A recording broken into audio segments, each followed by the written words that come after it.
Welcome to the System Simplified podcast, where we feature top leaders who share stories on how to successfully systemize a business. Now, let's get started with the show.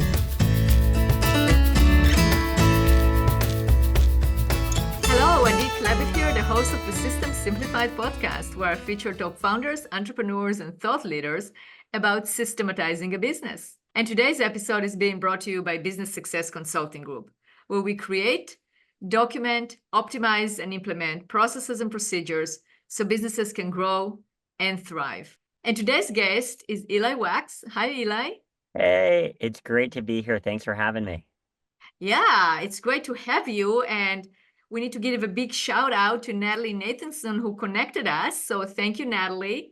I did a great podcast with Natalie, and I'm going to include it in this episode's show notes. And I also was a guest on her podcast, so we'll include that as well, because definitely great information there. So Natalie is a great connector and a great podcast host, so thank you. And Eli, let's go over your bio, which is amazing. You are the CEO of Footprint, which is a Series A company that has raised over 20 million. And you work with leading companies across banking, car and home rental, and investment platforms to reduce fraud and friction on the internet. And you are a Stanford graduate, and you've been starting companies since you were a high school student. Incredible. Yeah. What was your first company? Start young. I started the company when I was in 9th grade of high school. I read this book called Abundance. It was written by the founder of X Prize, which is a LA-based company. They do large incentivized competitions. Think $10 million to get people to find a better way to remove oil from the ocean if there's an oil spill. Crazy ideas like that. And I was very inspired, sent the founder a cold email. He took pity on me and replied. And then I ended up spending the rest of my time in high school, but in the high school version of that. So that was the first company back in the day. Amazing. What did we learn from that? That you have to be ambitious, work hard, and don't be afraid of communicating. Yeah, I think also you just learn, luckily in the States, I think people are rooting for young people to innovate and try crazy things. In a lot of countries, that's not the case, where it's almost looked down upon to try and go and do something different. But I was shocked and blown away by all of the kind of people who were so willing to go out of their way to help me while I was doing something so small and while they had all of their lives to deal with. I think that was really my biggest takeaway there. That's incredible.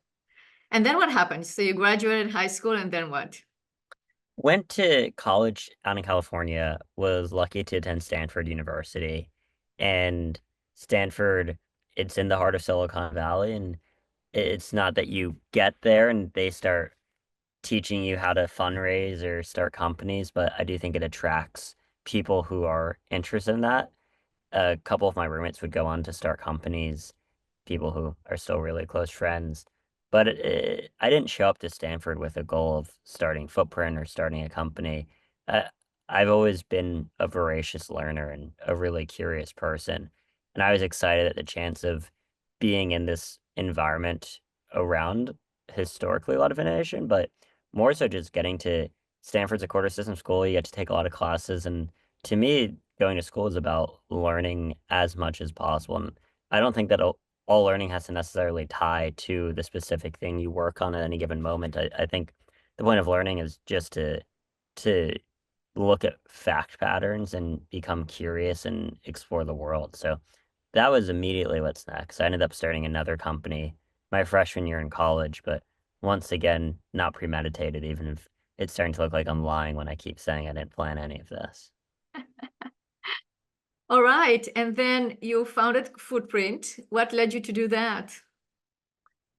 Yeah, it was a long journey. I got very interested in privacy when I was in high school. When I was in college, took a bunch of classes around the concept of data, what data meant in the history of Silicon Valley, where data-driven business models power some of the largest businesses out there, like Google and Meta, ByteDance. And to me, I got really interested in this intersection of data being this incredibly valuable asset and new legislation such as GDPR and CCPA, which was restricting what could happen to data online. I then graduated. I worked at a venture fund called General Atlantic, was able to work with some fantastic people there, and was able to once again be given a position of getting to lead a lot of work across areas like privacy and security and identity. And through that work, I saw a couple of things. One was that to accomplish my goal of putting people in control of their data, you'd first have to own your identity. And if you wanted to own anything digitally, that was the fundamental pillar and building block. I think next, I saw that all of these companies were rebuilding what I'd call onboarding. If you're Robinhood or Coinbase, you're building UX to collect information, the what we would call KYC, know your customer. That's pretty much if I apply, you need to make sure that I exist. Then you also need to figure out if just because I have information that's in a bureau, should it be in a bureau? It may sound strange, but bureaus only have the information that they're given. So if I create an account with a company with a fake identity or a synthetic identity, and they approve it, and then they start reporting on my credit, the bureaus will have that information. And then the security, how do you vault information all the way to the authentication? So there's a lot of infrastructure that I thought needed to be standardized. And more broadly, I thought it was very silly that as consumers, whenever we would create accounts, we would have to refill out information, which more so meant that every time we were being seen in the vacuum. And this isn't good for businesses, they have a lot of dropout, but it's bad for us because it's a repercussion of a world where there's $30 billion of identity theft a year.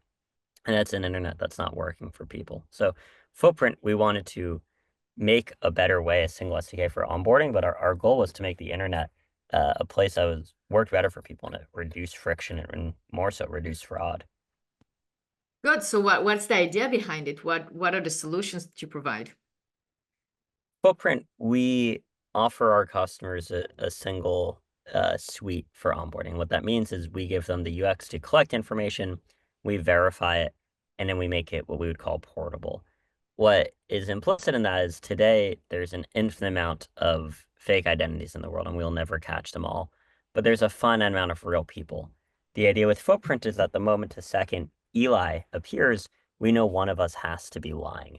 And that's the math game that we're really playing and what we think can only work. We say that the term there, so once what appears? one of us has to be lying. Only one person can be Eli with my social security number. And EOI stands for what?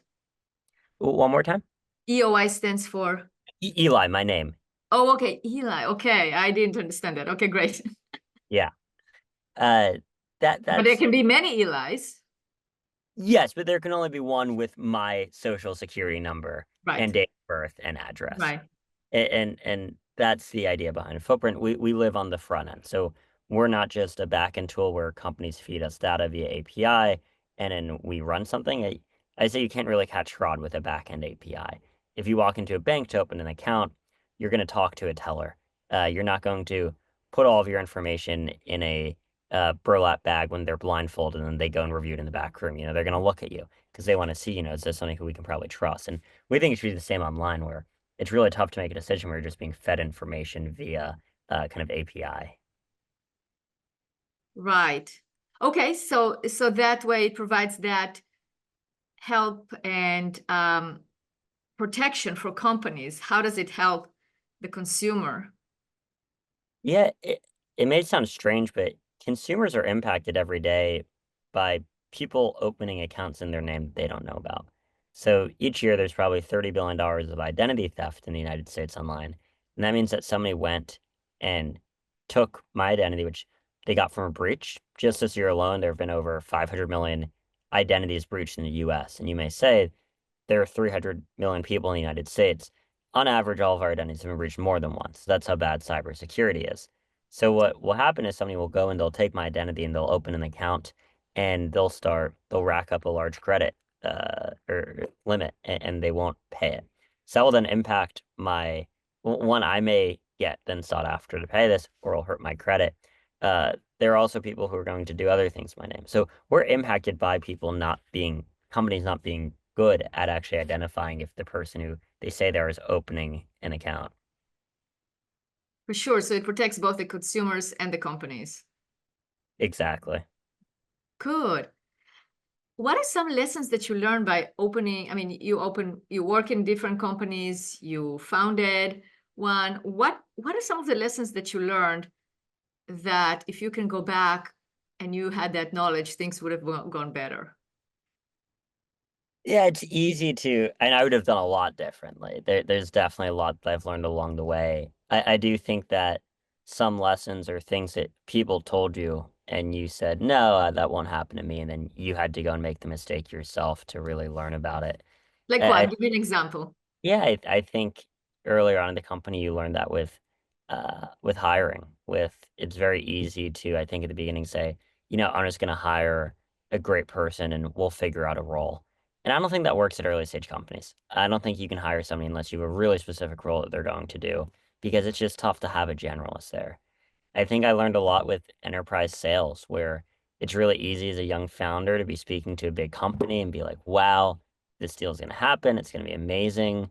We're going to be huge. And you slowly realize that big companies, they have time to spend. And this doesn't implicitly mean that they're going to use your product. It just means that they'd be negligent to not have done the scoped work. I think that's another one where then that impacts how do you build out a sales team? How do you make sure that you're hitting your base case before you're trying to get that huge enterprise win? I think that's very specific company building. And from fundraising, you learn a lot as well. You learn at different markets. Raising in 2021 is very different from raising in 2024. What's the And difference? What do you notice in terms of the difference? well, I think it's you can just look at numbers and the environments. VCs were writing a lot more checks in 2021, and there's a lot of psychology behind that. When VCs are writing checks, that means that there's going to be a lot more fear of missing a deal, and that's why you'd see companies get preempted. And if you're a company, you'd have a lot of power if you got preempted because you could say, "Hey, if you don't give me X, Y, and Z, we're going to go to market." Whereas in 2024, it's probably the opposite, where VCs are afraid that they do a bad deal. They're less afraid of missing out because so few deals are being written. So it's actually probably the opposite, where if somebody wants to start spending time with you in advance, you have very little leverage because they can keep asking for more and more and more because they know their peers aren't going to jump in front of them. Times change. We'll probably have another time closer to 2021. I think you learn as a founder, it's important to really be dynamic and be willing to change your priors based off that new information. Absolutely. How do you keep yourself up to date about what's going on? For for fundraising in general, Yeah, in fundraising general, like what are your go-to source of information and what do you recommend other founders to do in order to be kept up to date? yeah, as weird as it sounds, I don't think you need to be kept up to date all the time. If you're not fundraising, you don't really need to know what it's like fundraising right now. Uh, I think that the best source of truth will often be you will have you'll naturally make friends who are other founders and they will have go through cycles at different times than you. So you'll hear from them what their experiences are like. That's probably going to be the best advice that you can get.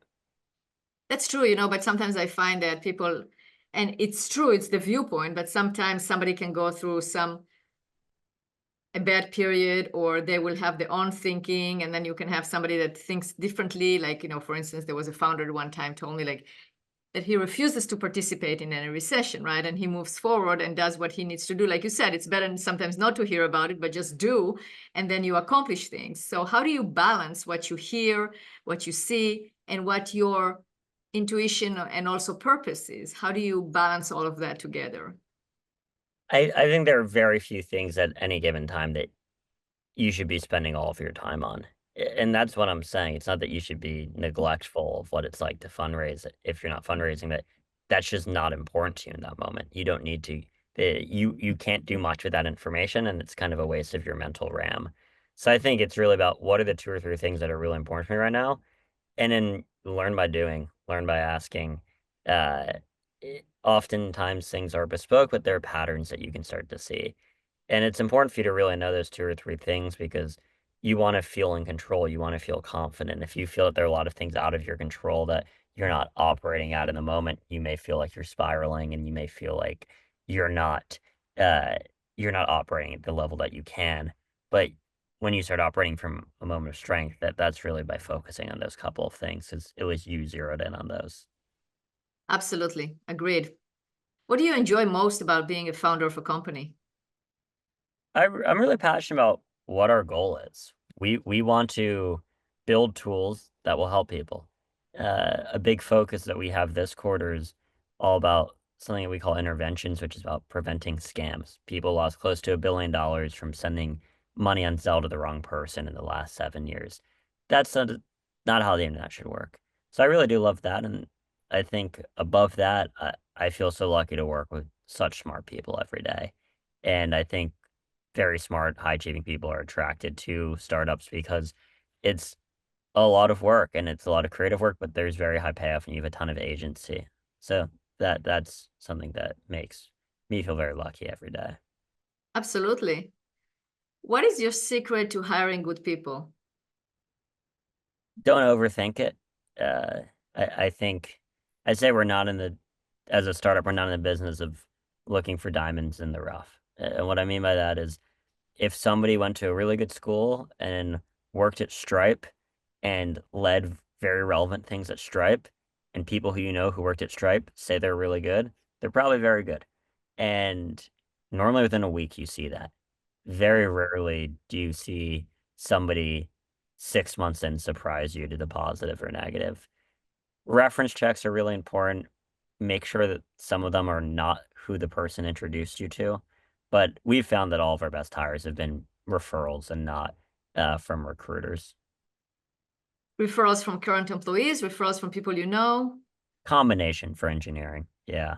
We've found that at the start we didn't have any employees, so it's referrals from people we know. But I definitely say that, pick 4 or 5 later stage companies that you think have a great engineering culture and try to get one of their senior folks to be an angel investor and then try to have a frank conversation with them about who do they think are the best engineers of their company that they think are probably hitting a 4-year clip, like 4-year vest, and may want to go earlier stage. Got it. So what do you do in order to retain your employees so that doesn't happen to you? So people from other companies don't go and recruit your employees. What is the secret to a good culture and retention? Yeah, at the end of the day, it's a free market. People they can leave. I think that the best thing, one, growth often is a big elixir. If people are confident in the direction of the company, they're probably more likely to stick around. I think too, giving people the resources and independence to operate independently. What I mean there is really good people don't want to be overly managed, but they also want to be given direction and they also want to be given resources, whether that's, I think very good people are not looking to manage, they're looking to build. So you have to trust them when they say, hey, we could use another engineer to do X or Y or Z. And then lastly, we don't have any product managers, and as a result, all of our engineers are in our Slack channels with our customers, and they really feel like they're their own product manager.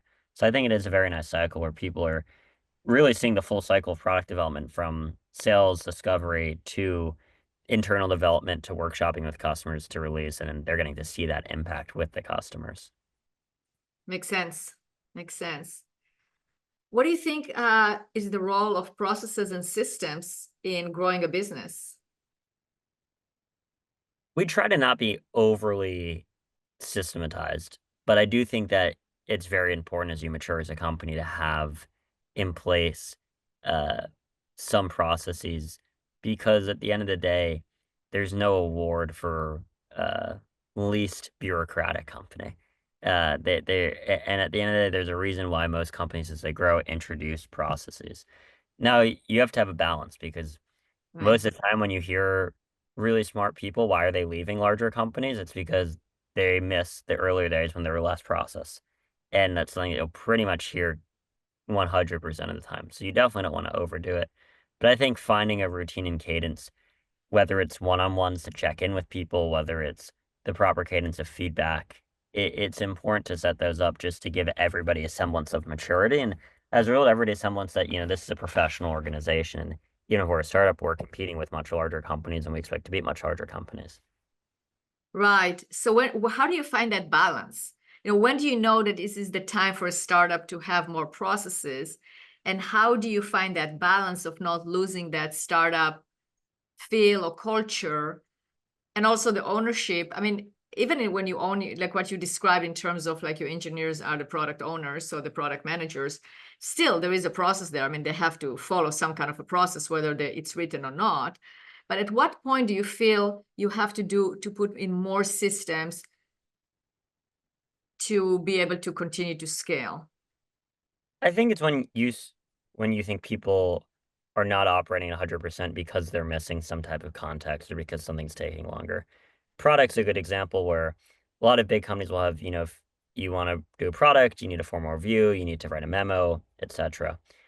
And we don't want people to not do something because they don't feel like going through those hoops. But we do think that it can be useful for other people to have an explainer of what's going to happen. So what we do now is we don't want person A slacking to people in the company saying, I want to build this.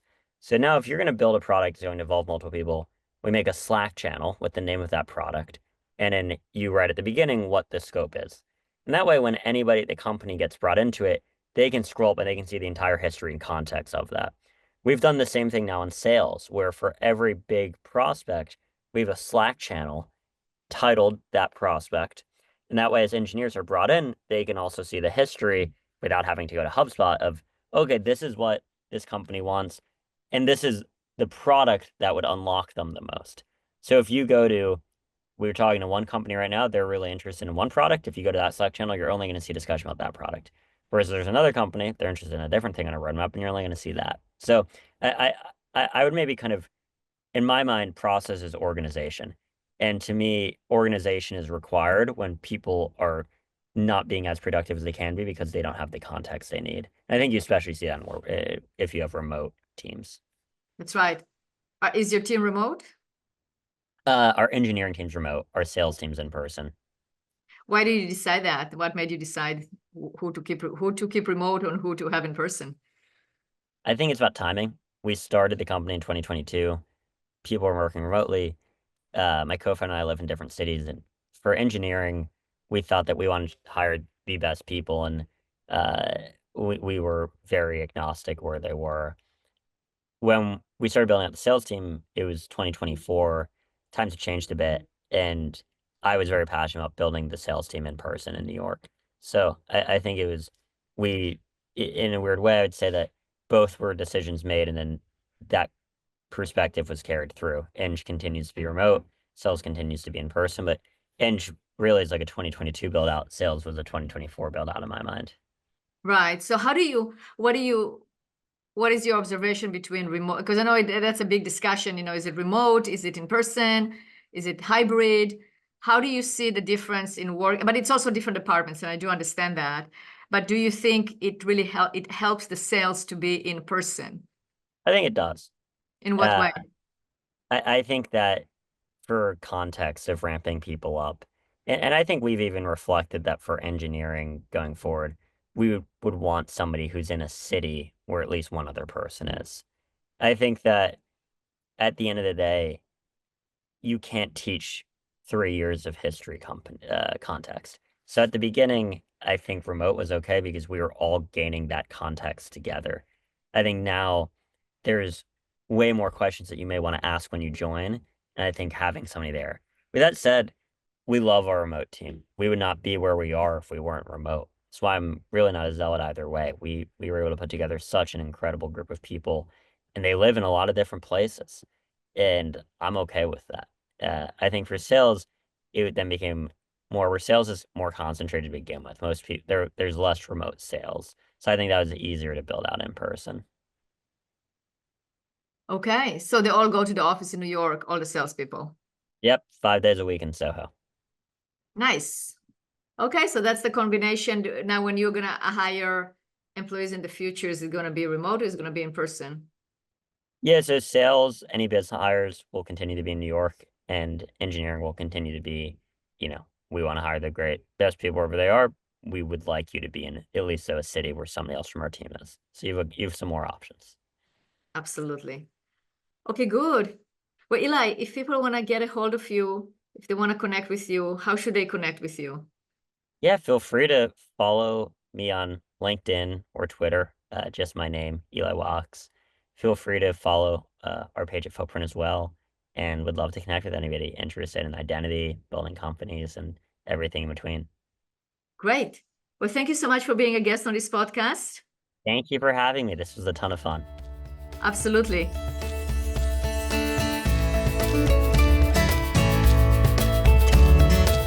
Thanks for listening to the System Simplified podcast. We'll see you again next time, and be sure to click subscribe to get future episodes.